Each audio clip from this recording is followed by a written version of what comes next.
Guys, we're going to talk about the first thing you need to keep in mind when returning serves. There are two main things. Now, the first main thing is, you've got to ask yourself the question, when you return a serve, what can I do and what can't I do? Now, how do we go about figuring that out? Well, again, if you haven't watched the first video, watch the first video. It talks about the moment you see a serve being hit, on that impact, your brain should already pick up so much information. If you're not sure what each impact means, in the previous video, to recap a bit, you'll see anytime someone goes like this, you see it is backspin. Anytime someone goes like that, it is topspin. Anytime someone goes like that, it's reverse backspin. It's reverse topspin. It's no spin. Right? And the strength at which they strike it, it tells you how much spin is on it. Now, you've got to be watching the length, right? Because if it's short, you're going to have to come in and play a short receive. If it's half long, you can play a short receive, but it's going to be harder. You're actually better off playing a topspin, or staying close, getting low and playing a topspin, backhand or forehand. Now, how to play each receive against different balls, we'll talk about that later in this section. But if it's long, you want to stay back and really brace yourself and be ready, because those long and fast serves are a surprise and they can be pretty awkward. Now, let's get Gabriel to serve a few at me, because ultimately you guys need a lot of experience doing this, right? The way you're going to get good at this is by having the right information, which this course gives you, but also, because this is not stuff that I made up, this is stuff that I experienced as a player through frustration of not being able to return serve well enough, learning how to do it, figuring it out, and then doing it at an Olympic level, and also teaching hundreds of clients how to return serve better. So, ultimately, you need to know the right information, you need to do this, whether it's in practice, like we're doing now, just isolating the serve and return, then you need to play the point out, then you need to play practice matches, and then you need to go and play. Then you'll be able to use this in real matches. That's a great journey to follow. Without further ado, let's do a couple of serves, and I'm going to show you guys. Just watch how I go about it.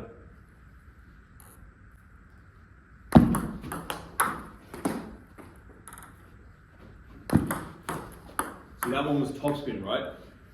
If it's the main mistakes club level players make is it's topspin, but they don't have the thought of I need to watch the serve and see what I can do and what I can't, and then make the most of it. Right, so bit of a spoiler, the next video we're going to talk about the second thing you must keep in mind. It's what choice am I going to make based on what my opponent's not going to like and based on what I'm good at. But again, he's serving topspin. A lot of you guys will come in and you just be like, nah, regardless of what spin is on the serve, I'm just going to push. And then something like this happens. And that's not a great receive, right? So another half of you will know that on a topspin serve, you probably should flick. Because if you're going to push, you're going to have to really lift your racket, which I did, right? Which is, it helps to have. It's not an absolute necessity of club level play. But again, if you have it, it's good. Regardless, a lot of you will come in, you feel like you should flick, and then you're like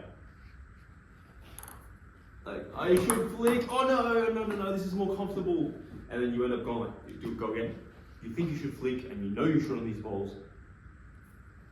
But you just go with that in a split second because it's comfortable and it's not trained for you yet. You haven't yet seen someone serve topspin like Gabriel's about to serve to me now, and yourself just play so many confident receives and good results. Because if you've seen yourself do this thousands of times,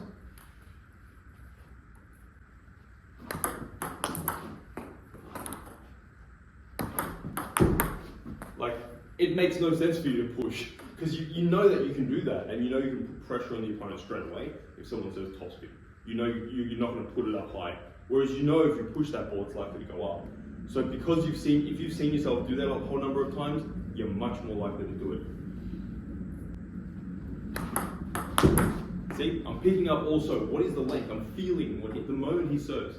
Ooh, like I'm judging. Is this serve probably going to come long?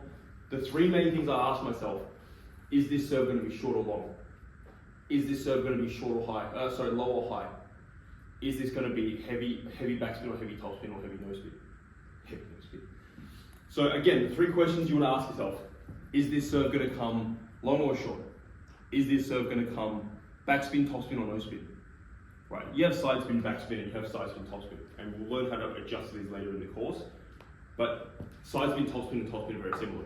Side spin, backspin, and backspin are very similar. So short or long, what spin is on it, and then is it coming high? Because if it's high, even a serve might be heavy backspin, but if it's high,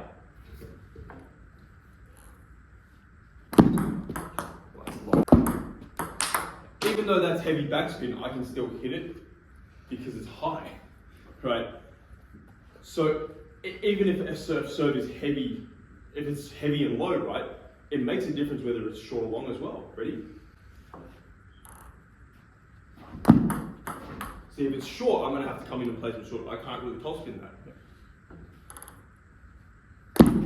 If it's long, I can feel that and then I can play a topspin. So this will alter your decision-making process. Another one is what spin is on it, right, which you guys covered. So what spin is on it, what length will determine whether you play a push flick or a topspin. What height is on it will also determine whether you just take control of the point straight away or not. Right, so let's see this from a different angle now. So you guys will see here, you'll hear the moment Gabriel hits the serve, how quick my mind is to see and then start, making a decision. Now, ultimately, from professionals do this, and the moment they see a serve, the moment they see it hit the first side of their table, the opponent's table, they're already seeing what's it going to be in terms of length, in terms of height, and in terms of spin. They're already seeing that stuff. So you'll see me trying to pick it up. Serve anything you want.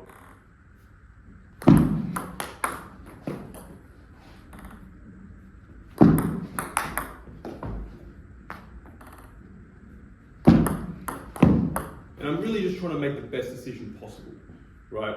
Now you're going to make better decisions, you're going to be more confident at this the more you do this, and the more you experience different sort of serves. And yes, the more you stuff up and put a ball up in the air 50 feet and learn from it, the more you put a ball in the net because you can get under it enough, or you flick the backspin serve, the more quicker you're going to learn from this and become good at this as well. Now, let's see this from another angle where you're going to see how quick my feet are to also get in position and do all that. This has come from just practicing the right thing again and again and again. Practicing being good at this until I couldn't get it wrong.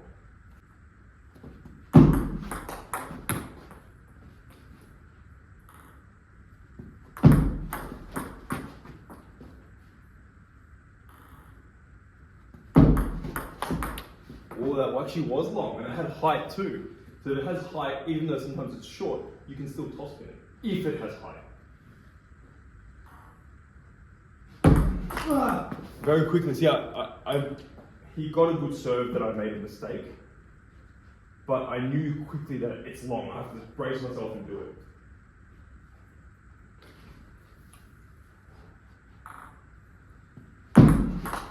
Nice. Again, last one. Winner takes everything.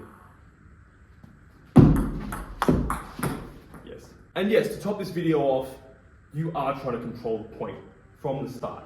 And oftentimes you will win the point just returning the serve. So do you need to get good at this? Yeah.